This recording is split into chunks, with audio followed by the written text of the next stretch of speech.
attack before Susan Rice came on this show and others and said, oh no, just a spontaneous protest about a video. The president has a big investment in the narrative that not only is Osama dead, but Al-Qaeda is finished. And it turns out Al-Qaeda is capable, or Al-Qaeda affiliates, Ansar al-Sharia, are capable of launching terrorist attacks on American embassies, and in this case quite a sophisticated one in Benghazi. Also attacks, incidentally, on the same day or the day after in Sudan and Tunisia and Yemen. So we have there's a war on terror going on. The president doesn't want to discuss that, and so they tried to pretend this was just a spontaneous reaction to a video. Liz, the timeline that the DNI, the Department of National Intelligence, Director of National Intelligence, and the Panetta set out was we had this early information, then we got information that changed. But before Susan Rice did her famous round of 5 interviews, including Fox News Sunday, that first Sunday after the attack, there was a lot of information, or at least allegations, including the president of Libya, and I specifically asked her about that, who said this was a pre-planned terrorist attack,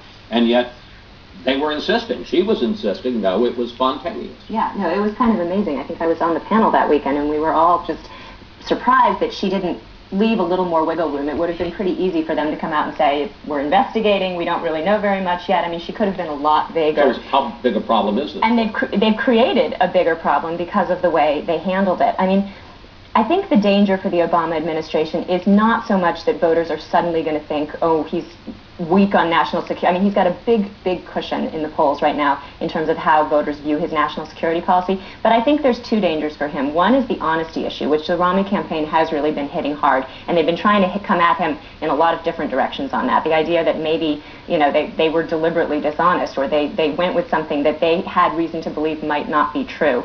And then I think, the other real problem for Obama is the appearance of acting politically, which is, of course, what they accused Romney of doing when he issued his original statement about Benghazi, but that voters will start to think, well, maybe the president is acting more in the interest of his campaign when it comes to national security issues than really what's in the best interest of the country. So I think those are the 2 potential weak spots coming out of all of this. Laura, as we reported, and as it came out in the course of our interview with Paul Ryan, Mitt Romney plans a major foreign policy speech, a major critique of Obama's foreign policy in the next few days, probably after the debate. How vulnerable do you think Obama's foreign policy is, and how important is it for Romney to go after it? That mantra, Osama's dead, but GM lives, that was a pretty powerful way to sum it up for him, and I think that was a smart thing for them to do. I think today we see things a little bit differently. I mean, we see this thing unravel in Benghazi. The question is, why did they send Susan Rice out? Why was it necessary for her to go out on 5 shows and say it was spontaneous? Why not just say, we have an ongoing investigation, and I'm really not going to say anything more, we're going to learn more? Why is it that the FBI still can't get into the Benghazi site? They're saying it's too dangerous for the FBI. Well, we have troops all over Afghanistan and Taliban strongholds. They're able to move and maneuver and do so at their own peril. Why are we not in Benghazi today? I think President Obama is enormously vulnerable on this point, because I think most Americans today question whether we are going to be the world's sole superpower 5 years from now, or maybe 3 years from now. But it's incumbent upon Mitt Romney to do the same thing in a way that Netanyahu did at the UN with that chart, the bomb and the 90% red line. He needs to tie that all together in a really visual way. What is the world going to look like? What are we going to live like if America is not the unquestioned superpower in the world? And how is this vulnerability translating to the lives of everyday Americans? Does it matter? I think most people want America to be the strongest, and they want competence on these issues. Juan? Well, I think this is obviously taking place in a highly politicized season in the run-up to the campaign, but when you look back at the timeline, I think Susan Rice, when she spoke to you, Chris, gave you the best information she had at that time. And what you see now coming from the DNI office, you later saw coming from General Petraeus at CIA and Leon Panetta at Defense, was that's what American intelligence was indicating at the time. So I think Susan Rice was being forthcoming with you. But subsequently, according to the DNI, according to Petraeus and others, different information has come in, and therefore the story has changed. But in the current political environment, it's made out to be this is distortion, or as Laura said, they're vulnerable on this. And if you look at the polls, the American people are saying, well, what's going on over in the Middle East? And now more and more Americans are saying we're not sure about how President Obama's approach to the Muslim world has worked.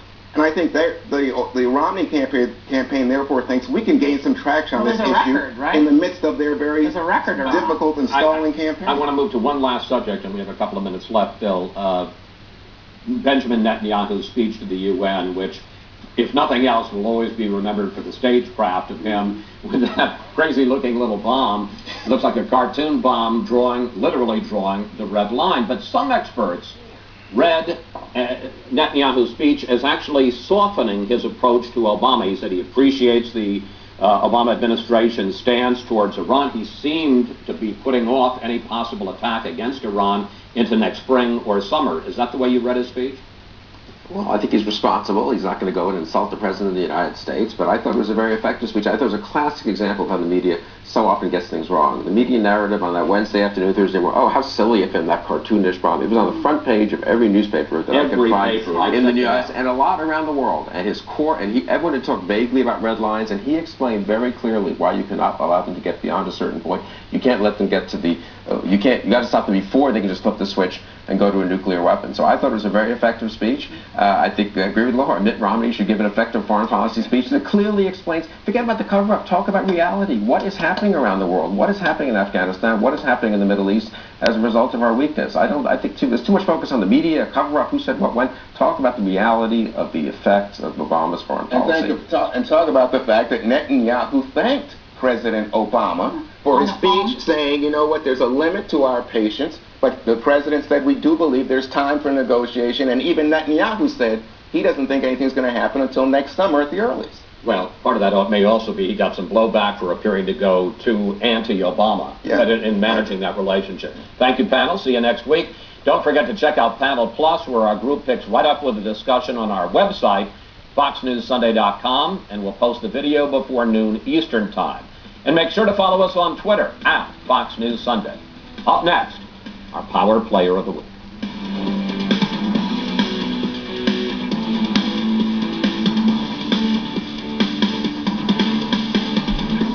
The first presidential debate is